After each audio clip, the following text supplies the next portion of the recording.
السلام علیکم ورحمۃ اللہ وبرکاتہ۔ الحمد للہ رب العالمین والصلاة والسلام علی اشرف الانبیاء والمرسلین، اما بعد فاعوذ باللہ من الشیطان الرجیم، بسم اللہ الرحمن الرحیم۔ رب اشرح لی صدری ویسر لی امری واحلل عقدۃ من لسانی یفقہوا قولی، رب زدنا علما، اللہم فقہنا فی الدین، اللہم انا نسألک علما نافعا وعملا متقبلا ورزقا طیبا، آمین یا رب العالمین۔ رمضان کا جب شروع ہوتا ہے تو لوگ بہت جوش و خروش کے ساتھ عمل کرنے کی کوشش کرتے ہیں، لیکن جیسے جیسے رمضان آگے بڑھتا جاتا ہے تو کچھ سستی آنے لگتی ہے، عمل میں کمی ہونے لگتی ہے، انسان تھکنے لگتا ہے۔ ایسے وقت میں بہت ضروری ہے کہ یہ یاد رکھیں کہ یہ جو مہینہ ہمیں ملا ہے یہ بہت ہی بابرکت ہے، ایسا مہینہ کوئی اور نہیں۔ آپ کے سامنے میں ایک حدیث رکھنا چاہتی ہوں ترغیب و ترہیب کی۔ آپ صلی اللہ علیہ وسلم نے فرمایا، بے شک اللہ تعالی ماہ رمضان کے ہر دن اور ہر رات میں لوگوں کو جہنم سے آزاد کرتا ہے، ہر دن اور ہر رات میں لوگوں کو جہنم سے آزاد کرتا ہے، اور ماہ رمضان کے ہر دن میں ہر مسلمان کے لیے ایک ایسی گھڑی ہے جس میں اس کی دعا قبول کی جاتی ہے۔ ویسے تو روزے دار کی دعا ویسے ہی قبولیت کا شرف پاتی ہے، لیکن ایک ایسی گھڑی بھی روزے دار کو ملتی ہے جس میں اس کی دعا قبول کی جاتی ہے، یہ اللہ کا وعدہ ہے۔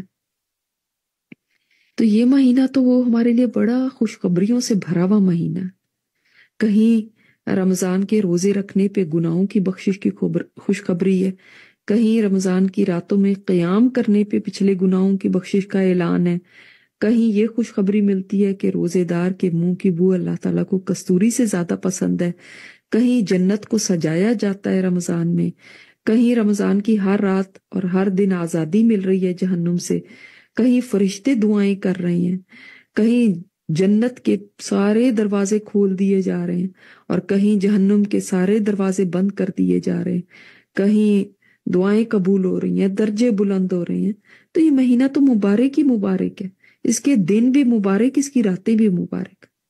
آپ صلی اللہ علیہ وسلم نے فرمایا 3 لوگ ایسے ہیں جن کی دعا رد نہیں ہوتی، اللہ تعالیٰ ضروری قبول کرتا ہے۔ کون کون ہے؟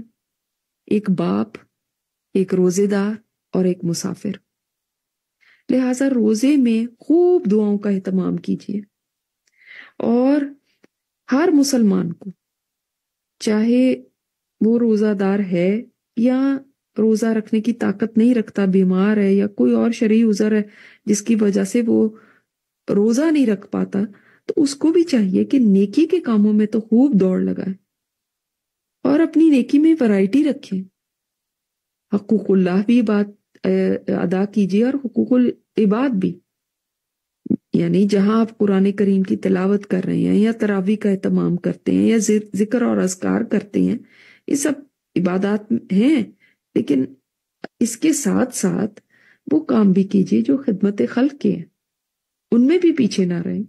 مثلاً کسی کو رائڈ چاہیے مسجد جانے کے لیے، کوئی بوڑھا ہے ان کو گروسری چاہیے، کسی کے پاس کوئی وسائل نہیں ہے اس کو دوا چاہیے، کوئی بیمار ہے اس کی تیمارداری کر دیں، کسی کا ہاتھ تنگ ہے تو اس کی مالی مدد کر دیجیے۔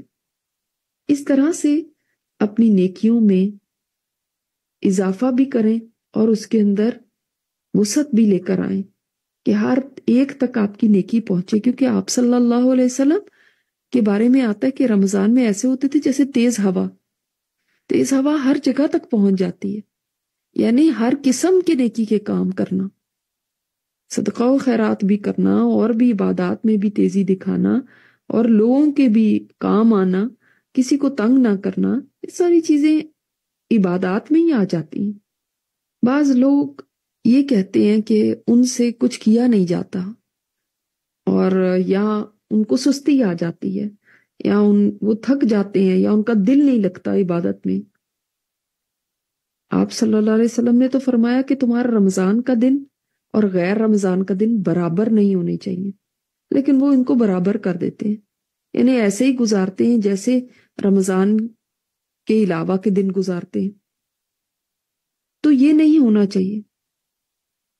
ہمارا جو دن بھی رمضان میں گزرے وہ ڈیفرنٹ ہونا چاہیے غیر رمضان سے، چاہے وہ ہماری عبادت کا معاملہ ہے، سونے جاگنے کا معاملہ ہے، ہمارے اخلاق کا معاملہ ہے، چاہے وہ دوسروں کے ساتھ معاملات کا معاملہ ہے، کوئی بھی معاملے میں وہ نہیں ہونا چاہیے جیسے ہم رمضان کے علاوہ دنوں میں بے پرواہی سے چلتے ہیں یا ٹائم کو ویسٹ کر دیتے ہیں، بلکہ ہماری بول چال، ہماری ایکٹیویٹی، ہمارے ہر طرح کے معاملے میں فرق ہونا چاہیے۔ پتہ چلنا چاہیے کہ رمضان ہے، پتہ چلنا چاہیے کہ یہ فرق ہے باقی دنوں سے۔ تو ایسا نہیں ہونا چاہیے کہ ہم بس اسی طرح کیجولی اس کو لیں، اس کو عام کوئی دن سمجھے جیسے باقی دنوں کو سمجھتے ہیں، اور اس کو کوئی اہمیت دیے بغیر لاپرواہی سے چلتے رہیں۔ یہ نہیں ہونا چاہیے۔ لیکن بعض دفعہ انسان کو توفیق ہی نہیں ہوتی، توفیق نہیں ہوتی نیکی کرنے کی، نیکی میں دوڑنے کی، اس توفیق سے ہی وہ محروم ہوتا ہے۔ تو کیوں محروم ہوتا ہے؟ اللہ تعالیٰ تو کسی پہ ظلم نہیں کرتا، لیکن اصل میں انسان اپنی ہی بعض ایسے گناہ ہوتے ہیں جن کی وجہ سے نیکی کرنے سے محروم ہو جاتا ہے۔ تو ہم دیکھتے ہیں کہ کیا وہ گناہ ہیں جن کی وجہ سے انسان نیکی کی توفیق کھو دیتا ہے۔ ہم اپنے اندر بھی جانچیں کہ کہیں ہمارے اندر ایسی چیزیں تو نہیں ہیں، کہیں یہی گناہ تو نہیں جو ہمیں پیچھے رکھے ہوئے، کہ ہمیں سستی آتی ہے نیکی کرنے میں، یا دل نہیں لگتا نیکی میں، یا تھوڑا سا کرتے ہیں تو فوراً ہی پھر دل ہٹ جاتا ہے۔ تو کیا وجوہات ہیں اس کی؟ ابن القیم نے اپنی کتاب الفوائد میں بعض چیزوں کا ذکر کیا ہے جو توفیق کا دروازہ بند کر دیتی ہیں، اور یہ کتنی بڑی محرومی ہے کہ انسان سے توفیق ہی چھن جائے، وہ کر ہی نہ پائے۔ تو امام ابن القیم نے اس کی 6 وجوہات بیان کی ہیں، کسی میں ایک بھی ہو سکتی ہے، یا 2 بھی ہو سکتی ہیں، ساری بھی ہو سکتی۔ تو ہم چیک کرتے ہیں اپنے آپ کو کہ ہمارے اندر تو یہ نہیں ہے۔ یہ کیوں ضروری ہے؟ اس لیے کہ اگر نیکی کا کام بوجھ لگنے لگ جائے نا تو پھر نیکی کرنی مشکل ہو جائے گی، اور نیکی کے بغیر، عمل صالح کے بغیر قیامت میں کامیابی حاصل نہیں ہو سکتی، یا اگر یہ نیکیاں کم پڑ گئیں تب بھی وہاں پہ مشکل پڑے گی۔ اب آپ ایسے ہی دیکھ لیں نا، ایک آدمی ہے، اس کے سامنے آپ اللہ تعالیٰ کی بات بتاتے ہیں، اس کا چہرہ کھل جاتا ہے۔ دوسرا ہے، اس کے سامنے جب اللہ تعالیٰ کا ذکر کیا جاتا ہے اس کی طبیعت بیزار ہونے لگتی ہے کہ یہ کیا، ہر وقت یہی باتیں شروع کر دیتے ہیں۔ وہ چاہے منہ سے کچھ نہ کہے مگر وہ بے چین ہونے لگتا ہے۔ اسی طرح کوئی لوگ ہیں، ان کے سامنے نماز کا ذکر کیا جائے، کوئی درس ہو، کوئی لیکچر ہو، کوئی اللہ کے کلام میں سے کوئی بات پڑھی جائے، ان کو اچھا نہیں لگتا، ان کو بیزاری شروع ہو جاتی ہے۔ تو یہ کیا بات ہے؟ اندر سے توفیق چھننا ہے، یہ ریزن ہے اس کا۔ اللہ تعالیٰ نے سورہ زمر میں بھی فرمایا ایسے لوگوں کے بارے میں کہ کچھ لوگ ایسے ہیں کہ جب ان کے سامنے ایک اللہ کا ذکر کیا جاتا ہے تو اشمئزت قلوبہم، ان کے دل تنگ ہونے لگتے ہیں، اور جب دنیا کا ذکر آتا ہے تو بہت خوش ہوتے ہیں۔ اسپورٹس کا ذکر کر لیا، یا کوئی کپڑوں کا ذکر کیا، خواتین کے لیے کپڑے زیور ہیں، کوئی فیشن ہے، مردوں کے لیے کوئی سیاست کی باتیں ہیں، وہاں انویسٹ کر دو، ادھر کر دو، یہ بزنس بڑا فائدہ مند ہے، یا آج کل کون سی سپورٹس، جو بھی جس کا بھی شوق ہے اس کے بارے میں بات کی جائے تو پھر چہرے کھل جاتے ہیں، خوش ہو جاتے ہیں۔ تو یہ کیا بات ہے؟ یہی وجوہات ہیں جو ابھی میں آپ کے سامنے بیان کرنے لگی ہوں کہ کچھ نہ کچھ اپنے اندر ہی خرابی ہوتی ہے، تبھی نیکی کی بات، نیکی کا کام بوجھل لگنے لگتا ہے. ایسے لگتا ہے کہ جیسے کسی نے پتہ نہیں گلا دبا دیا ہو. تو ایسا نہیں ہونا چاہیے. مومن کو تو نیکی کے کاموں کے اوپر کھل جانا چاہیے، خوش ہونا چاہیے، اور نیکی کی توفیق ملنا اس کو ہر چیز سے زیادہ عزیز ہونا چاہیے. تو دیکھتے ہیں کیا وجوہات ہو سکتی ہیں. پہلی وجہ یہ ہے کہ نعمت کے ملنے پر نعمت کے شکر کی بجائے نعمت کے اندر ہی غرق ہو جانا.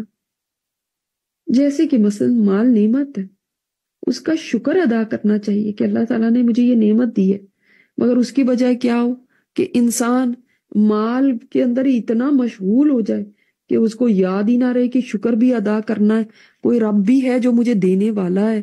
وہ بس یہی سمجھے کہ جی میرا اپنا ہی کمال ہے. دیکھیے شکر کیا ہوتا ہے، اس سے میں پہلے بھی بیان کر چکی ہوں کہ شکر زبان سے بھی ادا ہوتا ہے، دل سے بھی ہوتا ہے، عمل سے بھی ہوتا ہے. دل سے کیسے شکر ہوتا ہے کہ انسان یہی سمجھے کہ اللہ کی طرف سے مجھے ملا ہوا، میری اپنی کوئی قابلیت نہیں کہ جی میں نے بڑی اچھی کمائی کی، میں نے بہت اچھا کام کیا، میں نے بڑی محنت کی اس لیے مجھے ملا ہے. نہیں، یہ اللہ تعالیٰ کی طرف سے.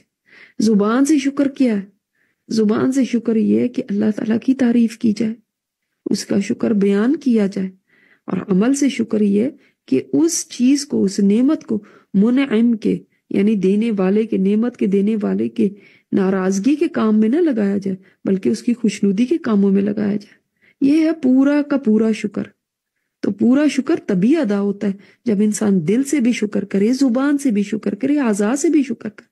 یعنی اب اس مال کو اللہ کی نافرمانی میں نہ لگائے، اب اس مال سے کوئی ایسے حرام کام نہ کرے جو اللہ تعالیٰ کو ناپسند ہے.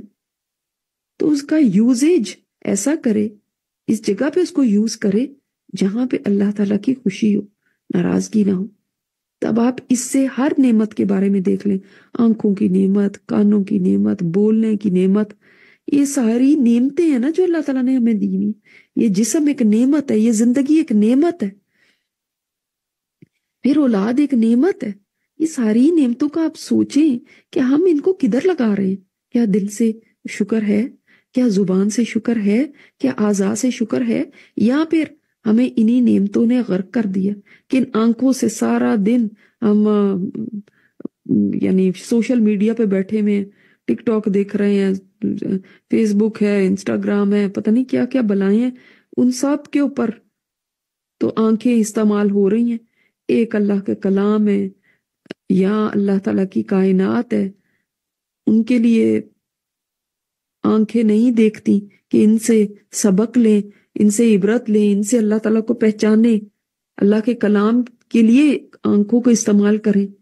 اس طرح زبان ہے، زبان کا شکر یہی تو ہے کہ ہم اس زبان سے اللہ کا ذکر کریں، اس زبان کو اللہ کی فرما برداری کے الفاظ بولنے کے لیے استعمال کریں، اس کی نافرمانی میں نہ استعمال کریں کہ سارا وقت زبان چل رہی ہے فضول باتوں پہ، غیبت اور چغلیوں پہ، جھوٹ پہ، لعن طعن پہ، گالیاں دینے میں، اور اس زبان کو کبھی اچھے الفاظ کے ساتھ مزین نہیں کیا، کبھی اللہ تعالیٰ کا ذکر نہیں کیا، اس کا شکر نہیں کیا. تو زبان کا شکر تو نہ ہوا. اور دل میں یہ احساس ہونا کہ یہ زبان مجھے میرے رب نے دی ہے، اس کا بڑا احسان ہے. یہ نہیں کہ بس میں پیدا ہوئی اس کے ساتھ، ہمارے سارے خاندان میں سب بولنے والے ہی تھے اس لیے میں تو گونگی ہو ہی نہیں سکتی تھی. نہیں، تو یہ ہے شکر. تو شکر ادا کیا جائے، نہ کہ یہ کہ نعمت کے اندر ہی اتنے مشغول ہو جائیں کہ نعمت پا کے نعمت دینے والے کو ہی بھول جائیں. اگر انسان نے ایسا کیا کہ نعمت دینے والے کو بھول گیا نا اور نعمت میں غرق ہو گیا، اللہ تعالیٰ نیکی کی توفیق چھین لیتا ہے. پھر بہت زیادہ علم تو حاصل کر لینا لیکن عمل نہ کرنا. یعنی علم تو بہت ہے، کلاسیں ادھر لی جا رہی ہیں، ادھر لی جا رہی ہیں، اور پتہ نہیں کس کس کورسز میں اپنے آپ کو رجسٹر کیا ہوا، لیکن عمل کے معاملے میں صفر ہے، زیرو پہ کھڑے میں، عمل کرنا ہی نہیں. تو یہ بھی نیکی کی توفیق کو چھین لیتا ہے. انسان بس پڑھتا تو جا رہا ہے، بہت پڑھ رہا ہے، قرآن پہ قرآن ختم کیے میں، لیکن عمل کیا؟ عمل کا دروازہ بالکل ہی بند رکھا. اسی طرح تیسری چیز، گناہ میں تو تیزی کرنا لیکن توبہ میں ڈیلے کرتے جانا. دیر کرنا، یعنی گناہ کرنے میں تو بڑے دلیر ہیں، لیکن جب توبہ کا معاملہ آتا ہے تو پھر ہزار بہانے ہیں کہ تب توبہ کر لوں گی، جب حج کروں گی تو اس کے بعد توبہ کر لوں گی، اور پھر اب میں بے پردگی سے توبہ تب کروں گی جب شادیاں ساری اٹینڈ ہو جائیں تو پھر میں حجاب لینا شروع کروں گی۔ آدمی کہتا ہے میں حرام کھانا تب چھوڑوں گا، حرام کمانا تب چھوڑوں گا جب بچے بڑے ہو جائیں گے، تب میں ایک ہی دفعہ توبہ کروں گا، ان کی ذمہ داریوں سے ذرا فارغ ہو جاؤں۔ تو یعنی توبہ میں اتنا ڈیلے، جبکہ پتہ ہے کہ گناہ کر رہے ہیں، لیکن بس توبہ کو ڈیلے کیے جانا، بڑھاپے میں کر لیں گے جی، جب 60-70 سال کے ہو جائیں گے، ابھی تو جوانی ہے، ابھی کیا توبہ کرنی۔ اور پھر شیطان کہتا ہے نہیں نہیں بھائی، ابھی تو تم سے یہ گناہ دوبارہ ہو جائے گا، تو توبہ کرنے کی کیا ضرورت ہے۔ تو لہٰذا توبہ میں آگے سے آگے اس کو ٹالتے رہنا، یہ بھی انسان کے لیے دروازہ بند کر دیتا ہے نیکی کا، جبکہ انسان کو یہ سمجھنا چاہیے کہ توبہ کا دروازہ ہمیشہ تو نہیں کھلا رہنا۔ جب نزع کا عالم آتا ہے تو یہ توبہ کا دروازہ بند ہو جاتا ہے، صرف تب تک یہ دروازہ کھلا جب تک یہ روح جسم میں ہے۔ جو ہی جان حلق میں آئی دروازہ بند ہو گیا، اور موت کا تو کوئی پتہ نہیں۔ لہٰذا جس جگہ پہ ہیں، جس عمر میں بھی ہیں، جس وقت میں بھی ہیں، اس میں ہی توبہ کر لیں، تاخیر نہ کریں۔ اس میں توبہ کرنے کے لیے جہاں بیٹھے ہیں وہیں توبہ کر لیں، کہیں جانے کی ضرورت نہیں، کسی خاص وقت کے انتظار کی ضرورت نہیں کہ آدھی رات ہوگی میں تہجد پڑھوں گی تو تبھی توبہ کروں گی، نہیں، اب بھی اسی وقت کر لیں۔ اور پھر اگلی چیز، چوتھی چیز کیا ہے؟ نیک لوگوں سے تعلق پہ تو فخر کرنا، لیکن ان جیسا بننے کی کوشش نہ کرنا۔ یعنی نیک لوگوں سے تعلق کا تو بڑا فخر ہے کہ جی فلاں عالم دین ہے، وہ میرے دوست ہیں، اور فلاں ان کا بھی نمبر میرے پاس ہے، اور میں اپنی فلاں استاذہ سے بھی بہت قریب ہوں، میں کس وقت بھی ان کو کال کر لوں، کبھی بھی ان کے گھر چلی جاؤں، میں تو ان کو 20 سال سے جانتی ہوں۔ یعنی جو نیک لوگ ہیں ان کے ساتھ تعلق کے اوپر تو بہت خوش ہونا اور بڑھ بڑھ کے باتیں کرنا، بڑا فخر کرنا، لیکن جو ان کے عمل ہیں ان کو کاپی کرنے کی کوشش بالکل نہیں کرنا۔ تو یہ بھی پھر توبہ کی توفیق چھن جاتی ہے کہ نیکوں کا ساتھ بھی ملا ہو اور پھر بھی انسان اپنے عمل کو نہ بدلے۔ پھر پانچویں چیز ہے دنیا کے پیچھے بھاگنا، جبکہ دنیا آگے آگے دوڑ رہی ہے۔ دیکھیں اس دنیا میں جتنا ہمیں مل جانا ہے نا، وہ تو اللہ تعالیٰ نے اس کی ضمانت لی ہوئی ہے کہ تمہیں میں نے رزق دینا ہے، میں نے کھانا کھلانا ہے، میں نے پلانا ہے، اس کا ذمہ میرا ہے۔ جو اللہ تعالیٰ نے ضمانت لی ہوئی اس کے پیچھے ہم کتنا دوڑ ہیں، اور جس کی ضمانت نہیں ہے، اور وہ ہے جنت، اس کی ضمانت نہیں لی کہ تمہیں ضروری میں جنت میں داخل کروں گا، لیکن اس کی کوئی پرواہ نہ کرنا۔ اب دنیا آگے آگے دوڑ رہی ہے اور انسان اس کے پیچھے دوڑتا چلا جا رہا ہے۔ کسی نے آج تک کہا ہے کہ میں نے کافی دنیا جمع کر لی، اب مجھے اور کی ضرورت نہیں ہے؟ کسی نے نہیں کہا، بلکہ آپ صلی اللہ علیہ وسلم نے تو فرمایا ابن آدم کے پاس اگر 2 وادیاں سونے کی ہوں تب بھی اس کو ہرس رہتی ہے کہ تیسری ہو جائے، اور اس کا پیٹ تو قبر کی مٹی بھر سکتی، یعنی قبر میں جائے گا ہی تو تب بھی اس کو چین آئے گا، تبھی اس کا پیٹ بھرے گا۔ اس نے دنیا میں ہرس نہیں چھوڑنی۔ تو ہم بھاگتے جا رہے ہیں اور یہ نہیں سوچتے کہ یہ دنیا کوئی بھی نہیں ایسا کہ جو حاصل کر کے اس کا پیٹ بھر گیا ہو۔ اس نے ہمیں اتنا مشغول کر دیا، ہمیں اسی کی دوڑ میں دن اور رات لگے ہوئے، اور اس کی فکرات ہمارے سر پہ سوار ہیں، جو دنیا کے پیچھے دوڑتا جاتا ہے جبکہ دنیا دور جا رہی ہے۔ اور آخری بات کہ آخرت اس کی طرف بڑھ رہی ہے اور وہ آخرت سے دور بھاگ رہا ہے۔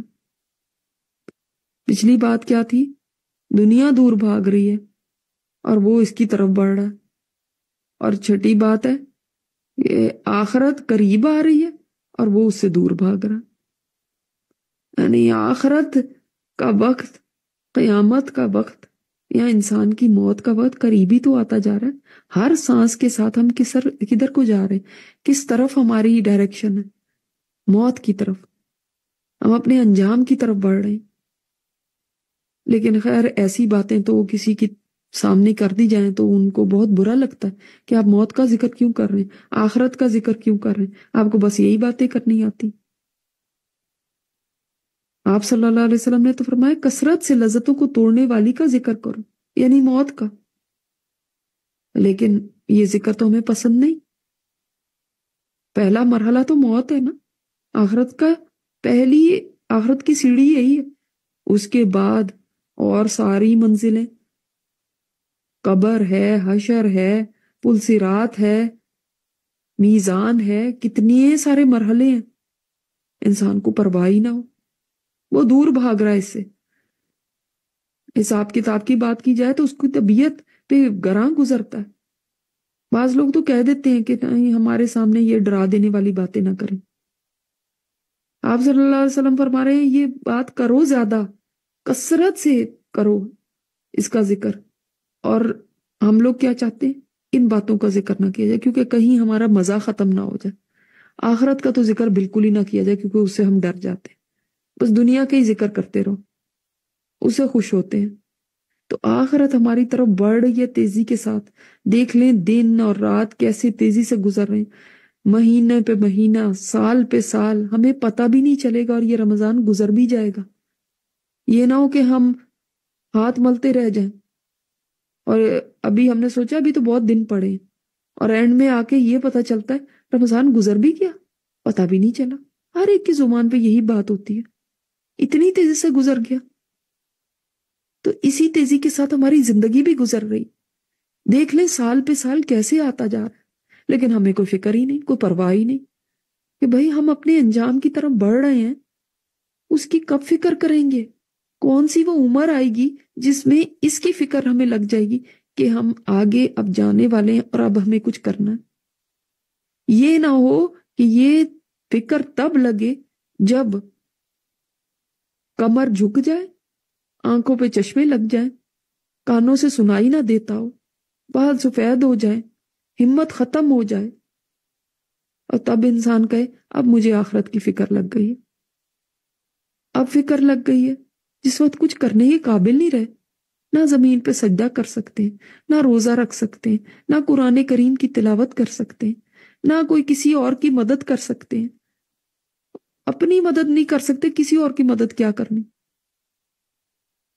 تو تب فکر لگنا پھر انسان کو وہ فائدہ نہیں دے سکتا.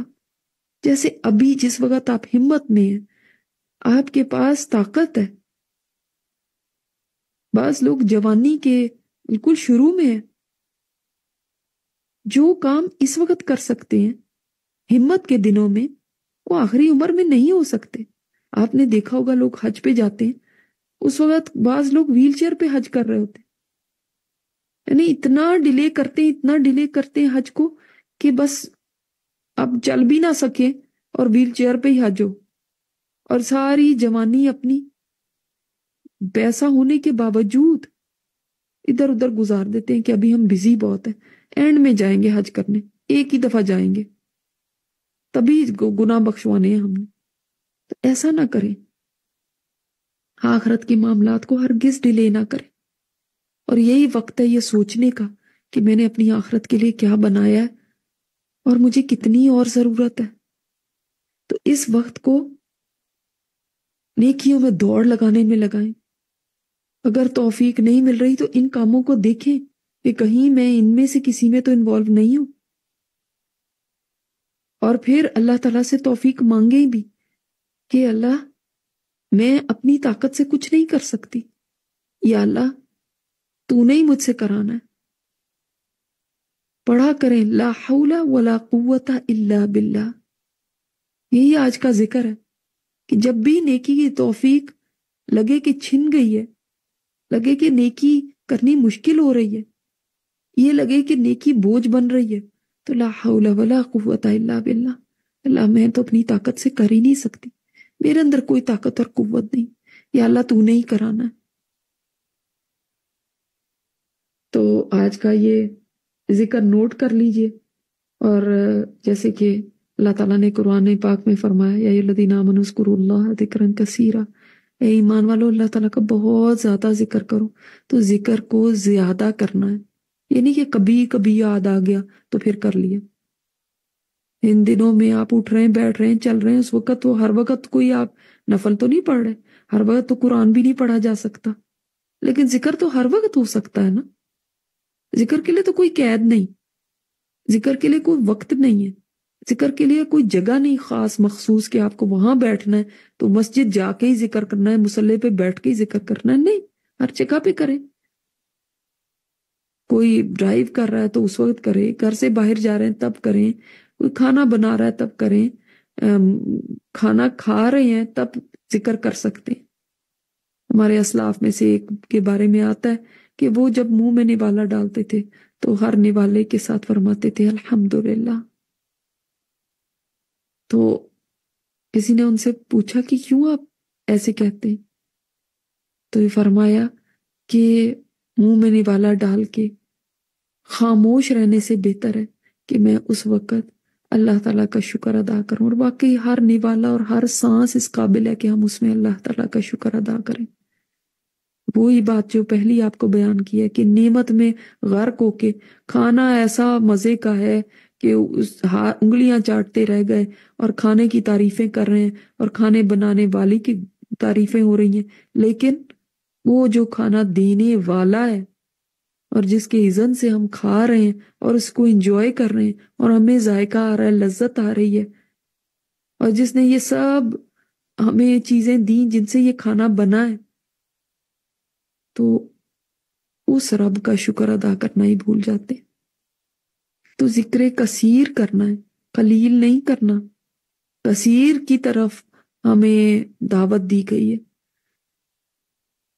اور آج کی دعا وہ دعا ہے جو چوائس نہیں ہے کہ ہم کریں یا نہیں کریں، بلکہ اس دعا کو یاد کر لیں، اس لیے کہ یہ بہت ضروری دعا ہے، اور یہ دعا شرک سے پناہ کی دعا ہے۔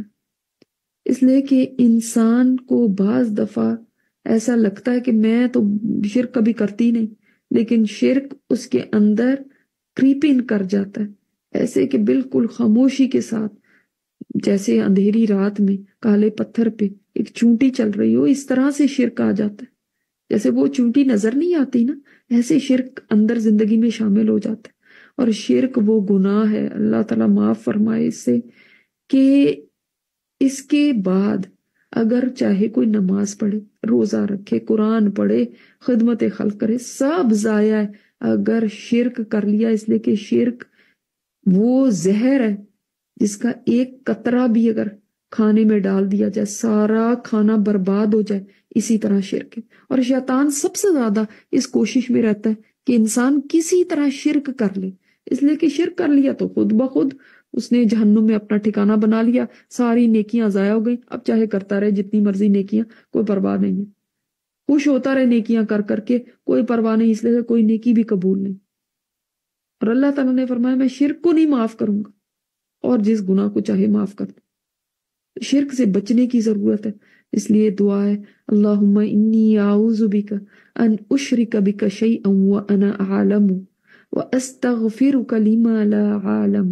اے اللہ میں تیری پناہ چاہتا ہوں اس چیز سے کہ میں تیرے ساتھ کسی کو بھی شریک ٹھہراؤں جس کا مجھے پتا ہے، اور میں تجھ سے معافی مانگتا ہوں کہ میں کسی ایسی چیز میں پڑھوں کہ جس کو میں نہیں جانتا، ایسا کوئی شرک کر دوں جس کا مجھے پتہ ہی نہیں، تو اس سے بھی معافی چاہتا ہوں کہ انجانے میں یا جانے میں کبھی کوئی شرک کی بات کر دی ہو۔